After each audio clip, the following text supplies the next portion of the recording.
శ్రీ గురుభ్యో నమః. ప్రేమానంద్ మహారాజ్ గారని ఈ మధ్యన ఆయన వెలుగులోకి వచ్చారు. యాక్చువల్గా ఆయన లైఫ్ ఏంటనేది మనం చూద్దాము. ఆయనంట మామూలుగా కాన్పూర్లో పుట్టారంట. ఎందుకు మనల్ని ఏ జన్మలో అయినా సరే సాధన చేసుకుంటూ వెళ్ళమంటారంటే, ఈ జన్మలో మనకు సాధన ఉంది కానీ మనం ఇంకా మోక్షాన్ని పొందకపోయినా నెక్స్ట్ జన్మలు కూడా మన సాధనని బట్టి నిర్ణయించబడుతూ ఉంటాయి. ప్రేమానంద మహారాజు ఆయన పుట్టింది ఒక బ్రాహ్మణ్ కుటుంబంలో. అయితే బ్రాహ్మణ్ కుటుంబంలో ఎప్పుడు వాళ్ళ ఇంట్లో కూడా ఈ సాధన చేస్తూ ఉంటారు. అలాగే వాళ్ళు ఎప్పుడు సత్సంగాలకు వెళ్తూ ఉండేవారంట. సత్సంగానికి వెళ్తూ ఉంటే చిన్నప్పటి నుంచి ఈ అబ్బాయి మనసులో ఇవన్నీ భావాలు ఎక్కువ వచ్చాయి. నెక్స్ట్ ఏంటంటే వీళ్ళ ఇంట్లోనే వీళ్ళ నాన్నమ్మ గారు వీళ్ళ నాన్నగారు కూడా సత్సంగం చెప్పే ప్రవక్త అనమాట. సో వాళ్ళు చెప్పడం వల్ల కూడా ఈయనకి వింటూ ఉండేవారు. ఈయనకి కూడా ఎక్కడో మనసులో పిల్లలు పెద్దోళ్ళు అడ్జస్ట్ చేయాలనుకుంటారు కదా, అలాగా ఈయనకి కూడా అనిపించింది అనమాట, నేను కూడా ఒక బాబాని అయిపోవాలి అని చిన్నప్పటి నుంచి. అలా అంటూ ఉంటే వాళ్ళ అమ్మగారికి అనిపిస్తుంది ఏదో చిన్నపిల్లోడు కదా, ఏదో మజాక్గా అంటున్నాడులే అని. ఆవిడ పెద్దగా పట్టించుకోరు. చాలాసార్లు అంటూ ఉంటాడు, అమ్మ నాకు కూడా బాబాని అయిపోవాలని ఉంది. అయితే ఈ అబ్బాయి ఈ ప్రవచనాలు వింటున్నప్పుడు ఆ అబ్బాయికి ఒకటి బాగా అర్థమైంది. ఏంటంటే ఎవరైతే మనిషి రూపంలో వచ్చి ఉన్నారో, అంటే నాకు అమ్మ అవని నాన్న అవని నా తోబుట్టువులు అవని ఎవరైనా సరే ఖచ్చితంగా ఒక టైంలో వాళ్ళు వెళ్ళిపోతారు. వాళ్ళు ఎప్పుడూ నా జీవితాంతం అయితే నాతో ఉండరు. కాబట్టి నా జీవితాంతము నేను ఎలాంటి స్థితిలో ఉన్నా సరే నాతో ఉండేవాళ్ళు ఎవరు అని ఆలోచించినప్పుడు భగవంతుడు మాత్రమే నాతో ఉంటాడు, తప్పితే వీళ్ళెవరూ నాతో ఉండరు అనే విషయము ఆ అబ్బాయికి చాలా చిన్న వయసులోనే అర్థమైందనమాట. అంత చిన్న వయసు నుంచి ఇంక ఆలోచన వచ్చి వచ్చి వచ్చి మహా అయితే అబ్బాయి 9th క్లాస్ దగ్గరకు వచ్చేసరికి, అంటే గట్టిగా మీకు 15 ఏళ్ళు కూడా లేవు, 13-14 సంవత్సరాల టైంలో ఆ అబ్బాయికి ఏం అర్థమవుతుందంటే, ఈ లోకంలో నేను ఎవరిని దగ్గరికి చేర్చుకున్నా వాళ్ళందరూ నన్ను వదిలేసి వెళ్ళిపోతారు, ఒక్క భగవంతుడు మాత్రము నేను ఏ పరిస్థితుల్లో ఉన్నా సరే నాతోనే ఉంటాడు అనేది ఆ అబ్బాయికి అర్థమైంది. వాళ్ళ అమ్మగారికి యాజ్ యూజువల్ ఎప్పుడూ చెప్పినట్టు చెప్తూ ఉంటాడు, అమ్మ నేను దేవుడిని పొందాలని అనుకుంటున్నాను, అందుకని ఇక్కడ ఇంట్లోంచి పారిపోవాలనుకుంటున్నాను.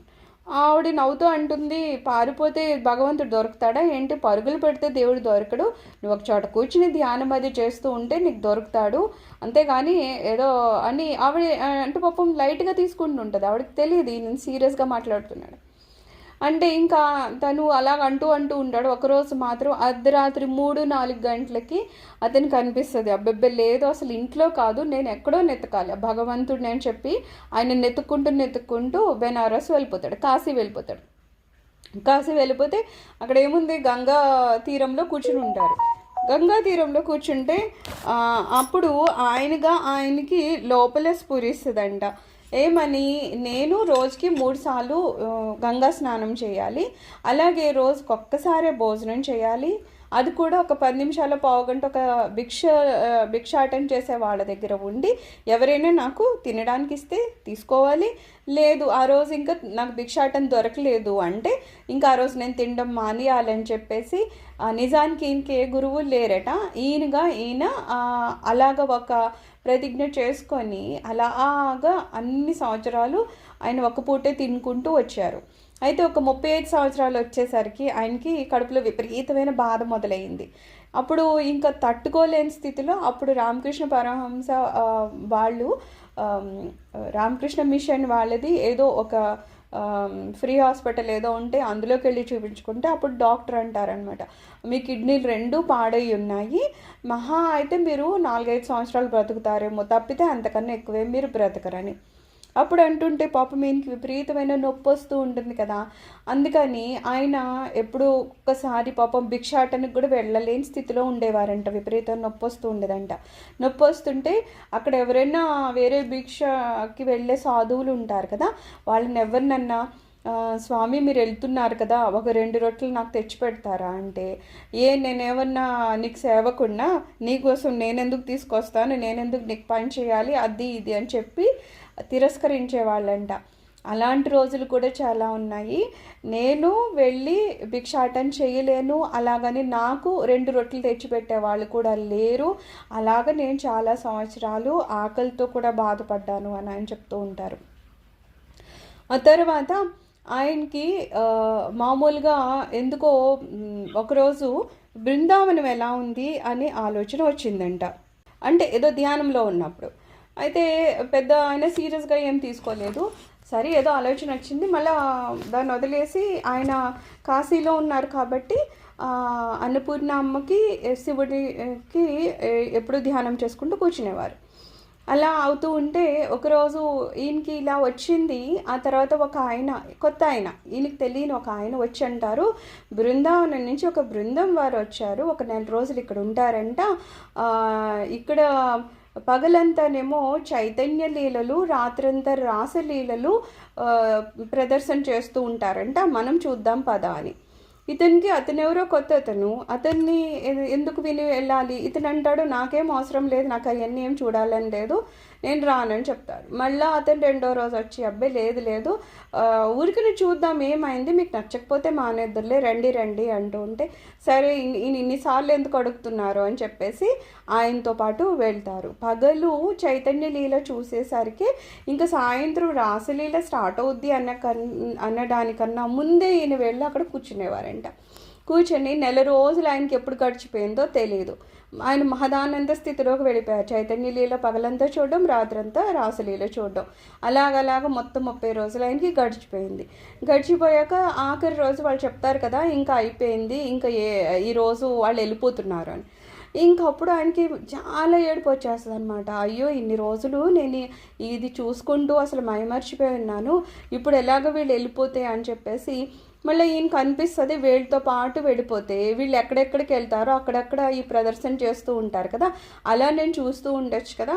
అయితే వాళ్ళు ఎందుకు తీసుకెళ్తారు, నా దగ్గర అయితే డబ్బులు లేవు కదా, పోనీ నేను స్వామి మీకు సేవ చేస్తానులే అని అడుగుదామని ఈయన ఏం చేస్తారు, అక్కడ ఎవరైతే మేనేజర్ ఉంటారో ఆయనకి వెళ్ళిపోయి కాళ్ళ మీద పడిపోయి సాష్టాంగ నమస్కారం చేసి, స్వామి నా దగ్గర అయితే రూపాయి లేదు, కానీ నాకు మీ రాసలీల, చైతన్య లీల చాలా చూడాలని ఉంది, అది వదలాలని లేదు, అందుకని మీతో పాటు నన్ను తీసుకెళ్తే మీరు ఏ పని చెప్తే ఆ పని చేస్తాను, ఆ తర్వాత ఈ రాసలీల అవన్నీ నేను చూస్తాను అని చెప్పేసి చాలా బతిమాలితే అప్పుడు మేనేజర్ అంటారనమాట, అలా కాదయ్యా, నేను మిమ్మల్ని తీసుకొని వెళ్ళేంత స్తోమత మాకు లేదు, అలా కూడా రోజు అక్కడ అన్నీ ఏం జరగవు, నువ్వు ఒక పని చేయి, ఎప్పుడైనా నువ్వు బృందావన్ వచ్చేసాయి, ఒక్కసారి కనుక నువ్వు బృందావన్ వచ్చేసావా, ఆ తర్వాత రాధమ్మ నిన్ను పట్టుకుంటారు, రాధమ్మ నిన్ను చూసుకుంటారు, ఆ తర్వాత నీకు ఇంక జీవితంలో చూసుకోవడానికి ఏముండదని. ఎప్పుడైతే ఇలాగ బృందావనమురా అని అన్నారో, ఇది ఏదో మాట ఈయనకి చాలా స్ట్రాంగ్గా అనిపిస్తుంది, ఒక బలంగా అనిపిస్తుంది, ఇదేదో రాధమ్మని అనిపించిందా అన్న ఫీలింగ్ అనమాట. ఇంకప్పుడు ఆయన ఏదో రకంగా బృందావనం వెళ్ళిపోవాలన్న ఆరాటంలో ఉంటారనమాట. ఎలా వెళ్తారు, తన దగ్గర చూస్తే 1 రూపాయి డబ్బులు లేవు, బట్టలు కూడా ఆయన గోని సంచి ఏదన్నా పాతది చిరిగింది ఎవరైనా బయట పడేస్తే దాన్ని కుట్టుకొని ఒక డ్రాయర్ లాగా వేసుకునేవారు, అంతే తప్పితే ఇంకా ఏమీ లేవు ఆయన దగ్గర. అలాంటి స్థితిలో ఉన్నారు. ఒక పూట భోజనము కూడా దొరకట్లేదు, వెళ్ళడానికి ఆయన ఆరోగ్య స్థితి కూడా బాగాలేదు కదా. సో ఎలాగా అని చెప్పేసి ఆయన అలాగ బాధపడుతూ ఉండేవారు. సరే ఆ శివుడిని ధ్యానం చేసుకుంటూ ఉండేవారు. ఒకరోజు ఏమవుతుంది, అలా ఆయన ధ్యానం చేసుకుంటూ ఒక ఆంజనేయ స్వామి గుడి దగ్గర కూర్చుని ఉంటే అందులోంచి ఒక పూజారి బయటకు వస్తారు. వచ్చి అక్కడ చాలామంది ఉన్నారు, ఎంతో పాటు భిక్షాటన కోసం అనుకో, లేకపోతే వేరే సన్యాసులు అనుకో, మనకి మామూలుగా కాశీలో చాలామంది సన్యాసులు కనబడతారు కదా, అలా చాలామంది ఉన్నారు. అయితే అందులోంచి వచ్చిన పూజారి మాత్రం ఒక ప్రసాదము ప్లేట్ తీసుకొని వచ్చి ఈయనకే ఇస్తారు. ఈయనకే ఇచ్చినప్పుడు ఈయన అంటారు, ఇంతమంది ఉండగా మీరు నాకే ఎందుకు ఇస్తున్నారు, అందరికీ ఇవ్వండి సంథింగ్ అంటే వేరే వాళ్ళకన్నా ఇవ్వచ్చు కదా, నాకు ఎందుకు ఇస్తున్నారు, ఏదో సంథింగ్ అడిగితే అప్పుడు పూజారి అన్నారంట, ఎందుకో నా మనసులోకి నీకే ఇవ్వమని స్వామి అన్నారు అనిపించింది, అందుకని నీకు పట్టుకొని వచ్చి ఇచ్చాను, ఇది పైగా ఆంజనేయ స్వామి ప్రసాదము తీసుకోవాలి అంటే సర్లే అని ఆయన తీసుకుంటారు. ఇది ఒకలాగా ఆయన జీవితంలో మార్పు అని చెప్పచ్చు అనమాట. స్టార్ట్ అయింది అక్కడి నుంచి. అప్పుడు ఏ పూజారి అయితే తీసుకొచ్చారో ఆయన ఈయనకి అంటే లోపల ఒక స్ఫురణ వచ్చింది కదా, ఈయన దగ్గరికి వెళ్ళి ప్రసాదం ఇవ్వన్నందుకు ఆయనకి ఈయనంటే ఒక ప్రత్యేకత ఏర్పడింది. ఆ తర్వాత అందరూ వెళ్ళిపోయినా ఈయన అక్కడే ఉంటే అప్పుడు ఆ పూజారి మామూలుగా మాట్లాడుతూ ఉంటారు. మాట్లాడుతూ ఉంటే సరే ఆ పూజారి అంటారు మీరు ఎక్కడ ఉంటారంటే నాకంటూ ఏం లేదు, ఎక్కడ కూర్చోడానికి తినడానికి అట్లా ఏం లేదు నాకు, నేను ఎక్కడైతే అక్కడే ఉంటాను అంటే అప్పుడు అంటారు సరే మా ఇంటికి పదండి మీకు ఏమైనా రోటీ అవి చేసిస్తానని చెప్పి సరే ఈయన అక్కడికి వెళ్తారు. పూజారి వాళ్ళ ఇంట్లోకి తీసుకుని వెళ్ళి ఆ భోజనం అది పెడతారు. అయితే ఈయనకి పాపం ఆకలి అయితే తీరుతుంది, కానీ అంతకన్నా ఆరాటం ఒకటి ఉండిపోయింది కదా, నా బృందావనం వెళ్ళిపోవాలి. ఇంకా ఆ ఆరాటంలో పూజారికి అంటారనమాట, ఏమనంటే స్వామి నాకెందుకో బృందావనం వెళ్ళాలని ఉంది, కానీ నా దగ్గర అసలు వెళ్ళడానికి ఎటువంటి స్కోప్ లేదు, నేను ఏ రకంగానూ వెళ్ళడానికి లేదు నా దగ్గర అంటే అప్పుడు ఆ పూజారి అంటారు సరే అయితే నేను తీసుకుని వెళ్తాను, ఎప్పుడు వెళ్దాము అని. నేను ఇప్పుడైనా రెడీ, నేనైతే ఎప్పుడు వెళ్ళాలని కూర్చున్నాను అంటారు. సరే రేపు పొద్దున్న పట్టుకుని వెళ్తానులే అని చెప్పేసి ఆయన ఏం చేస్తారంటే తీసుకుని వెళ్ళి తన దగ్గర ఉన్న డబ్బులతో మధుర ట్రైన్ ఎక్కిస్తారనమాట. ఎక్కించి స్వామి దీంట్లో వెళ్ళంటే మీరు మధుర వరకు వెళ్తారు, అక్కడి నుంచి బృందావన్ కూడా అక్కడ ఎవరైనా అడిగితే చెప్తారు, ఆ రకంగా మీరు ఎలాగొకలాగా బృందావన్ చేరుకుంటారులే అని చెప్పేసి ఆ పూజారి ఆయన అక్కడికి ఎక్కించేసి ఆయన వెనక్కి వచ్చేస్తే ఈయన ట్రైన్లో ఉన్నారు కదా, ఈ ట్రైన్లో ఉన్నప్పుడు ఇద్దరు మనుషులు ఎవరో ఉంటారు అందులో, వాళ్ళు క్యాజువల్గా ఈయనతో మాట్లాడుతూ ఉండే వాళ్ళు ఏమంటారంటే స్వామి మీకు ఏమైనా డబ్బులు కావాలా, లేకపోతే మీరు ఏమైనా తినడానికి కావాలా, అవి ఇవి అని అన్నీ అడుగుతూ ఉంటారు. ఏం చెప్తారు, నాకు డబ్బులు అయితే అవసరం లేదు కానీ నేను బృందావన్ వెళ్ళాలనుకుంటున్నాను, ఇక్కడ మధుర వరకు వెళ్తుందంట కదా, అక్కడి నుంచి ఎలా వెళ్ళాలో చెప్తారు. అంటే వీళ్ళు అంటారు అయ్యో బృందావన్ కదా, రేపొద్దున మేము వెళ్తున్నాము, మనం ఒక పని చేద్దాము, రాత్రికి మేము ఇక్కడ గెస్ట్ హౌస్లో ఉంటున్నాము, మీరు రండి అక్కడ కూర్చోండి, నేను లోపలికి వెళ్ళి కొంచెం అంతా తయారు చేసుకొని బయటకు వచ్చి మిమ్మల్ని లోపల పట్టుకుని వెళ్తాం, రేపొద్దున్నే మనం బృందావనికి పట్టుకుని వెళ్తాం అని చెప్తారు. సరే అని చెప్పి ఆయన బయట కూర్చున్నారు. వీళ్ళిద్దరూ లోపలికి వెళ్ళారు. గెస్ట్ హౌస్ నుంచి వాళ్ళు బయటికి రావట్లేదు. ఈయన పాపం లోపలికి వెళ్ళలేదు, వాళ్ళు ఎవరు పిలవలేదని కూర్చున్నారు. ఆయన జపమాయన చేసుకుంటూ ఉన్నారు. అంతట్లోకి 11 అయిపోతుంది, చాలా రాత్రి అయిపోయింది, చలిగా ఉంది. ఆ టైంలో ఒక అబ్బాయి అటు నుంచి వెళ్తూ ఉంటాడు. అప్పుడు ఆ అబ్బాయి అడుగుతాడనమాట, ఏమైంది స్వామి ఇక్కడ ఉన్నారేంటి ఇంత రాత్రిపూట అంటే ఇలాగ బృందావన్ వెళ్ళాలి, ఎవరో ఇద్దరు తీసుకెళ్తా అంట, ఇక్కడ కూర్చున్నాను అంటే సరే స్వామి మా ఇంటికి తీసుకుని వెళ్తాను పదండి అని ఆయన తీసుకొని వెళ్ళి ఆ తర్వాత నెక్స్ట్ డే మార్నింగ్ కేశవ స్వామి అని ఒక గుడికి పట్టుకుని వెళ్తారు. దాని ముందు అక్కడ యమునా నది ఉంటుంది. అక్కడ యమునా నదిలో స్వామి స్నానం చేయండి అంటారు. అసలు ఆ యమునా నదిలో స్నానం చేసేసరికి స్వామివారికి విపరీతమైన పులికింత వస్తుంది. ఇప్పుడు యాక్చువల్గా మధుర బృందావన్ అవన్నీ యమునా నదికి రిలేటెడ్, అవి ఇంకా కృష్ణ అంతే, అందులో యమున వేరు కాదు, అక్కడ ధూళి వేరు కాదు, అక్కడ లేకపోతే ఉన్న వృక్షాలు ఇంకా ఏది వేరు కాదు, అంతా కృష్ణమయమే కదా. సో ఎప్పుడైతే ఆయనకి యములలో ఒకసారి మునిగారో ఆయన విపరీతమైన పులికితులయ్యారు. అక్కడి నుంచి ఆయన కేశవ స్వామి అనే ఒక గుడికి వెళ్తారు. ఇంకా ఆ గుడికి వెళ్ళడము ఈయనకి ఇంకా డైరెక్ట్గా కృష్ణుని చూసేనా అన్న మహదానందం కలిగి ఆయన కళ్ళు మూసుకొని విపరీతంగా అరుచేస్తూ ఉంటారు, కృష్ణ కృష్ణ కృష్ణ, విపరీతమైన ఆనందంతో ఉప్పొంగిపోతూ ఉంటారు. ఆయన మర్చిపోయారు అక్కడ ఇంకా జనాలు ఉన్నారు, వాళ్ళని చూస్తున్నారు, నేను ఇలా ఏడుస్తున్నట్లు ఇలా కళ్ళల్లో నీళ్ళు వచ్చేస్తున్నాయి, నేను అరుస్తున్నాను, ఇది ఆయనకి ఏమీ పట్టలేదు, ఆయనకి తెలిసింది ఒక్కటే, నేను కృష్ణుని చూసేస్తున్నాను అని చెప్పేసి మహదానంద స్థితిలో ఎప్పుడైతే ఈయన అర్చేస్తున్నారో అక్కడ మిగిలిన జనాలు చూశారు కదా, వాళ్ళకు అప్పుడు అనిపిస్తుంది ఆ స్వామివారు చూడు ఎంత పులకిస్తున్నారో భగవంతుడిని అని చెప్పేసి అందరూ ఈయన దగ్గరికి గుమిగూడిపోతూ ఉంటారు. వచ్చేసి ఈయనకి మెడలో మాలది వేస్తూ ఉంటారు. అప్పటికే ఈయన ఎన్ని సంవత్సరాల నుంచి జటాజుటం అది ఉంది కదా, ఈయన ఆల్రెడీ సన్యాసంలోనే ఉన్నారు కదా, సో ఆల్రెడీ ఆయన సన్యాసిలాగానే కనిపిస్తున్నారు. కానీ జనాలకి ఆయన ఎవరో కొత్త అయినా సరే వాళ్ళు ఇంకా ఆయనకి పూజలు మాలలు అవి వేసిస్తున్నారు. ఎప్పటికో ఈయన స్పృహలోకి వస్తారు. వచ్చి చూసేసరికి జనం అందరూ గుమిగూడిపోయి ఉంటే అందులో ఒక ఆయన అంటారు, స్వామి నేను మీకు సేవ చేయాలనుకుంటున్నాను, మీ సేవకుడిగా నన్ను పెట్టుకోండి అని అంటే ఈయన అంటారు, నాకు ఇవన్నీ వద్దు కానీ నాకు బృందావనం వెళ్ళాలయ్యా, మీరు అది చెప్పండి. ఈయన పాపం ఒక దాంట్లోనే ఉన్నారు, నేను బృందావనం వెళ్ళాలి, అక్కడ ఎవరున్నారు, ఎంతమంది సేవకులు అవ్వాలనుకుంటున్నారు, ఎంతమంది ఏం డబ్బులు ఇవ్వాలనుకుంటున్నారు, దీనికి ఆయనకి ఏమీ పట్టలేదు. సేమ్ క్వశ్చన్ ఏంటి, నాకు బృందావనం వెళ్ళాలి, ఎలా పట్టుకుని వెళ్తారు అప్పుడు ఆయన అంటాడు, సరే స్వామి నేను పట్టుకుని వెళ్తాను మిమ్మల్ని అని చెప్పేసి ఈయన అప్పుడు ఈ స్వామిని బృందావనానికి తీసుకుని వెళ్తారనమాట.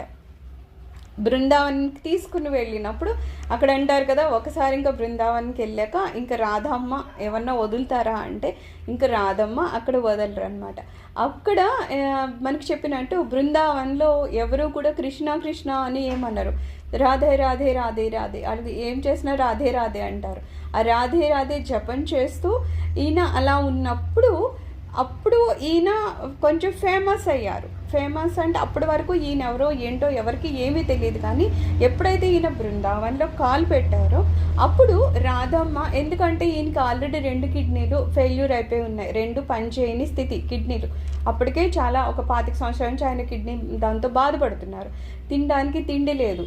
తిండి ఈయనేమి ఒక 10 నిమిషాలు ఎక్కువ అంతకన్నా ఎక్కువ భిక్షాటన చేయరు, దొరకపోతే తినరు. అంత హీనమైన స్థితిలో ఆయన ఉన్నప్పుడు ఎప్పుడైతే బృందావన్లో అడుగు పెట్టారో అంటే మనుషులు ఆకర్షించబడిపోతారు అనడానికి కూడా ఉండదు, వాళ్ళు ఆకర్షించే స్థితికి స్వామి వారిని తీసుకుని వెళ్ళారు. ఇది నా గొప్పతనం కాదు, అమ్మ నాకు ఇచ్చారు అని ఈ స్వామివారు కూడా మనకు చెప్తారనమాట. ఈయనేమంటారంటే ఏదో నేను గొప్పగా చేసేసాను కాబట్టి ఇప్పుడు నలుగురు నాకు, ఈయన దగ్గర ఇప్పుడు వేలల్లో లక్షల్లో జనాలు వచ్చేస్తారు, బోలంత మంది చాలా డబ్బులు ఇవ్వడానికి వస్తారు. కానీ ఈయన కిడ్నీ పేషెంట్ కాబట్టి కొంచెం దూరంగానే పెట్టి అందరూ మాస్కులు పెట్టుకోవాలి, ఒకళ్ళు ఎవరన్నా వెళ్ళి క్వశ్చన్ అడగాలి, కొంచెం దూరం అది ఇచ్చేస్తారు. కానీ ఈయన దగ్గర ఉన్న ఇప్పుడు సేవకులు మనం చూస్తే కనుక అందులో ఐఏఎస్ ఐపీఎస్ ఇంజనీర్ వీళ్ళందరూ కూడా వాళ్ళ అన్నీ ఎంతెంత మంచి మంచి ఉద్యోగాలు ఉన్నాయో అవన్నీ వదిలేసుకొని వచ్చి ఈయన దగ్గర సేవకుల కింద ఉంటారనమాట. అప్పుడు ఈయనేమన్నా నేను ఇంత గొప్పవాడిని నా జన్మలో ఇలా చేశానని ఏమన్నా చెప్పారా, ఎవరికి అంతకుముందు ఏం తెలీదు. కేవలం ఆయనలో ఉన్న ఒక ఆకర్షణతో అమ్మ ఎప్పుడైతే రాధమ్మ ఈయన మీద కృప కలిగించాలని అనుకున్నారో ఇలాగా ఈయన్ని అక్కడికి బృందావన్ పట్టుకుని వెళ్ళారు. సడన్గా ఈయన ఎవరు అనేది మొన్నటి వరకు ఎవరికి తెలియదు, కానీ ఒక్కసారిగా ఆయన వెలుగులోకి వచ్చారనమాట. సో ఇప్పుడు కొంతమంది అడుగుతారు, స్వామి మీ కిడ్నీలు బాగు చేయమని అమ్మని అడగచ్చు కదా, అమ్మ మీకు ఇంత కృప ఉంది కదా అంటే స్వామి అంటారు, నేను ఇలాగా ఇన్ని సంవత్సరాల నుంచి ఆల్రెడీ 30 సంవత్సరాల నుంచి పాడైపోయిన కిడ్నీలతోనే నేను వెళ్తున్నాను అంటే ఇప్పుడు డయాలసిస్ చేస్తున్నారు. ప్రస్తుతం అయితే డయాలసిస్ డబ్బులు అవన్నీ ఎవరో శిష్యులు చేసుకుంటున్నారు. బట్ యాక్చువల్గా అవి లేనప్పుడు కూడా ఆయన అలాగనే చాలా కాలం బతికారు. 5 సంవత్సరాలు బతుకుతారన్న ఆయన ఇంకో 25 సంవత్సరాలు ఏ డయాలసిస్ అవి లేకుండానే బతికిపోయారు. అంటే ఇక్కడ యాక్చువల్గా మనకి ఏం చెప్తారంటే ఆ స్వామి ఏదో మనం చిన్న చిన్న ప్రాబ్లమ్స్ వచ్చే కూడా ఈ చిన్న ప్రాబ్లం కూడా నాకు భగవంతుడు కలిగించట్లేదు ఏంటి, మనం చూడట్లేదు ఏంటని కదా మనం తపన పడతాం. అప్పుడు అంటారనమాట, అలా ఏముండదు, టైం పడుతుంది. ఒక టైం దాటాక ఈయన ఎన్ని కష్టాలు పడ్డారు, తిండి తిప్పలు లేని స్థితి. అక్కడి నుంచి ఈరోజు ఇప్పుడు ఈయన్ని మించిన మహారాజు ఎవ్వరు లేరు బృందావన్లో, అంతలాగా ఆ స్థితికి వెళ్ళిపోయారు. అంటే దయ ఎలా ఉంటాయి మనకు తెలియదు, కేవలం అప్పటి వరకు వాళ్ళ పరీక్ష ఎంతవరకు ఉంటుందో అంతవరకు అలాగా అవన్నీ మనం ఫేస్ చేస్తూ ఉండాలన్నమాట. సో అలా ఉంది ఈయన జీవిత చరిత్ర. ఒకసారి స్వామి చెప్తారు, ఎప్పుడైతే ఈయనకి తెలిసిందో ఈయన 2 కిడ్నీలు పోయాయని, ఆ సమయంలో ఈయన దగ్గర ఎలాగో డబ్బులు అయ్యి లేవు కాబట్టి ఖచ్చితంగా ఏమాత్రము వైద్యం అది చేయించుకోవడానికైతే ఎలాగూ లేదు. కాబట్టి ఆయనకు అనిపించేదంట, పగలు ఎలాగో ఆయన భజన చేసుకుంటూ ఉంటారు, రాత్రి ఒకవేళ ఏమైనా నిద్రలోనే నేను ఏమైనా చనిపోతానేమో అని చెప్పేసి ఆయన రాత్రిపూట కృష్ణుడికి సంబంధించిన ఆ వస్తువులు, ఆయన పటము అవన్నీ ఇలా హృదయం మీద పెట్టుకొని ఒక గుడ్డతో కట్టేసుకొని ఆయనకి అలాగే అక్కడి స్వామివారి తిలకం అది అలా పెట్టుకొని ఉండేవారంట. ఎందుకంటే ఒకవేళ నేను చనిపోతే నాకు ఎవ్వరు లేరు కదా, ఆఖరి నిమిషంలో నాకు ఇవన్నీ పెట్టేవాళ్ళు, నాకు చేసేవాళ్ళు అని చెప్పేసి నేను అలాంటి స్థితిని కూడా దాటానని చెప్తారనమాట. అంటే అసలు అప్పుడు మనకి ఏమడుగుతారంటే, మనం నిజం చెప్పాలంటే అన్నీ ఉన్నాయి కదా, మనుషులు ఉన్నారు, మనకి తినడానికి ఉండడానికి అన్నీ ఉన్నాయి, అయినా సరే ఇంకా ఏదో లేదనే బాధలో మనం ఉంటూ ఉంటాం. కానీ స్వామి ఏమంటారంటే ఏమీ లేకపోయినా అంటే మనం చెప్పేస్తాం కదా, సన్యాసులు కదా ఇల్లు వదిలేసి వెళ్ళిపోయారు అని. ఇల్లు వదిలేసి వెళ్తేనే కదా వాళ్ళు అన్ని కష్టాల్లో ఉంటాం. మనకు అంత ఈజీ అయితే మనం ఇల్లు వదిలేసి వెళ్ళిపోవచ్చు కదా, మనం వెళ్ళలేము. ఎందుకంటే మనకు తెలుసు వెళితే ఎంత కష్టం ఉంటుందో. సో సన్యాసులు అనేది అంతా ఏదో ఈజీగా వెళ్ళిపోయి ఇది ఏం కాదు. సో అన్ని కష్టాలు పడి మనము ప్రత్యక్షంగా చూడగలుగుతాం అనమాట ఆయన జీవితాన్ని ఏంటనేది. సో ఎన్ని కష్టాలు పడితే అంతలాగా అమ్మవారు దయ చూపిస్తారని చెప్పడానికి ఆయన జీవితం ఒక మనకి ప్రత్యక్ష నిదర్శనం అన్నమాట. సర్వం శ్రీ గురు చరణారవిందార్పణమస్తు. సర్వం శ్రీకృష్ణ చరణారవిందార్పణమస్తు. లోకా సమస్త సుఖినో భవంతు. ఓం శాంతి శాంతి శాంతి.